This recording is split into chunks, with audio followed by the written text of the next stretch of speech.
Buenos días, compañeros y profesores. A nuestro grupo le tocó la anatomía del cráneo y los vasos sanguíneos en calota. Para comenzar, tenemos que decir que los huesos del cráneo son la protección más importante del sistema nervioso central, en especial el encéfalo y tronco encefálico. Tenemos el hueso frontal, etmoide, efenoide, occipital, parietal y temporal.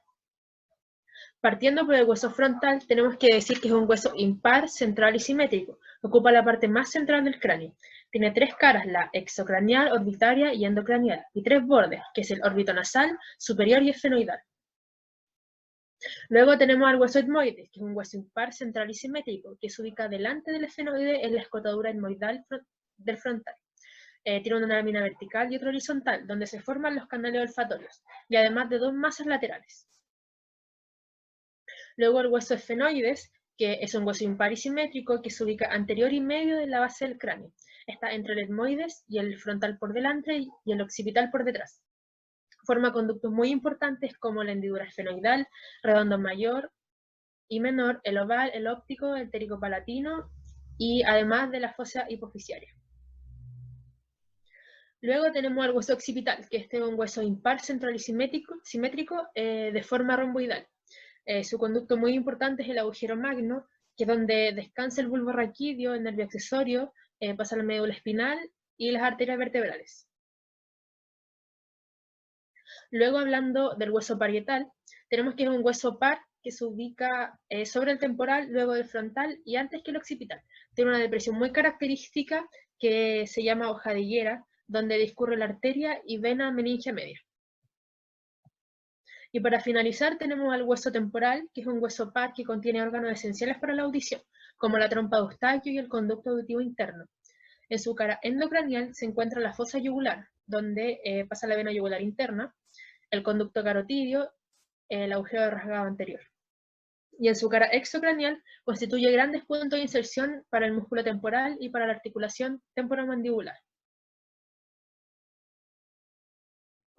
La bóveda craneal está compuesta por el hueso frontal, los dos huesos parietales, la porción escamosa de los huesos temporales, la porción escamosa del hueso occipital y los huesos wormianos, también conocidos como ocasionales, ya que son huesos supernumerarios que en algunos pacientes existen entre los huesos del cráneo normalmente descritos. En estos momentos va a pasar por pantalla una imagen que muestra los huesos wormianos en amarillo en el cráneo que está en el lado derecho.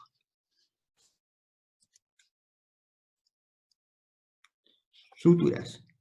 Los bordes externos de los huesos de la bóveda están limitados por suturas, las cuales son los puntos hacia los cuales los centros de osificación que se expanden se encuentran con sus vecinos. Ya que los huesos de la bóveda son una variedad dermal, las suturas están compuestas de tejido conectivo fibroso, representando los vestigios de la membrana de la cual los huesos originalmente se osificaron. Procedemos a hablar de las fontanelas, que en muchos casos son precursores de las suturas. Donde se encuentran más de dos huesos de osificación intramembranosa, la intersección entre las suturas es ocupada por una gran membrana, las llamadas fontanelas, que son 6, una en cada esquina de los huesos parietales. Ellas dan la flexibilidad necesaria en los huesos laminares durante el nacimiento y el periodo de mayor crecimiento cerebral. Las fontanelas se reducen a dimensión de suturas muy rápido después del nacimiento, siendo la última la fontanela anterior durante el segundo año de vida. En el adulto, esta fontanela anterior corresponde al punto craniométrico bregma, el cual es la única sutura que se mantiene activa toda la vida, recibiendo la fuerza de la carga masticatoria. Los pilares de resistencia y las zonas de debilidad. El cráneo presenta zonas más osificadas o pilares de resistencia a traumatismos, que dejan entre ellos zonas de menor grado de osificación y por lo tanto más débiles y susceptibles a fracturas. Los pilares de resistencia están marcados en la imagen con verde o con rojo y las zonas de debilidad con números romanos. Muchas gracias. Ahora vamos a hablar sobre la irrigación. El sistema nervioso está formado por estructuras altamente especializadas que demandan para su metabolismo un suministro permanente y elevado de glucosa y oxígeno. Para ello se requiere un flujo sanguíneo muy intenso. El cerebro se vasculariza a través de dos sistemas, el vértebro basilar, que está formado por las arterias vertebrales, y el sistema carotidio, que está formado por la arteria carótida interna y externa.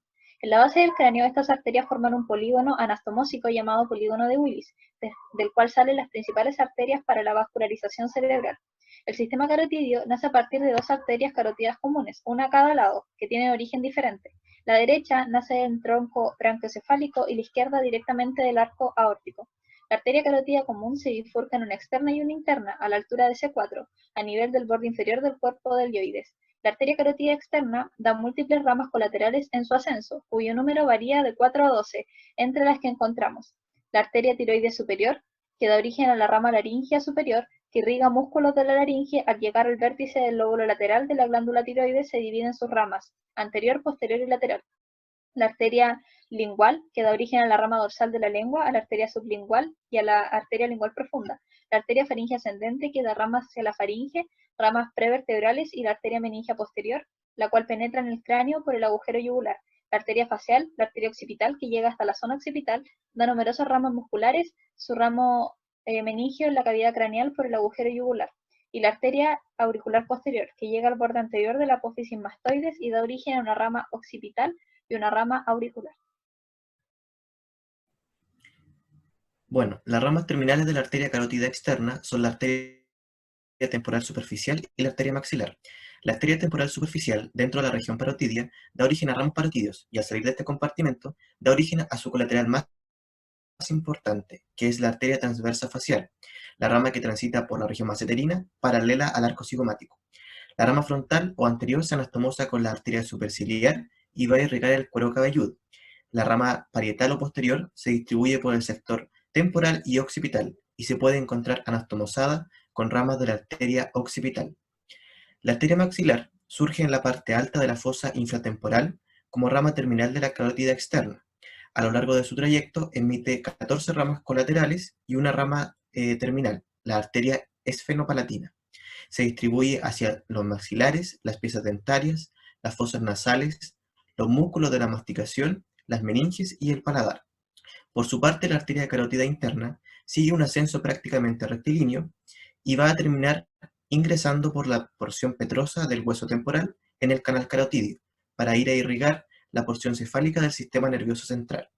En su trayecto cervical, esta arteria no entrega ninguna rama colateral. En su recorrido, atraviesa la base del cráneo por el canal carotídeo, luego atraviesa el seno cavernoso y la dura madre, hasta llegar a la sustancia perforada anterior, donde se divide en sus dos últimas ramas, la arteria cerebral anterior y la arteria cerebral media. Sin embargo, esta arteria además da otras ramas, como la arteria oftálmica, la arteria coroidea anterior y la arteria comunicante posterior. Su principal función es irrigar la parte anterior y media del cerebro.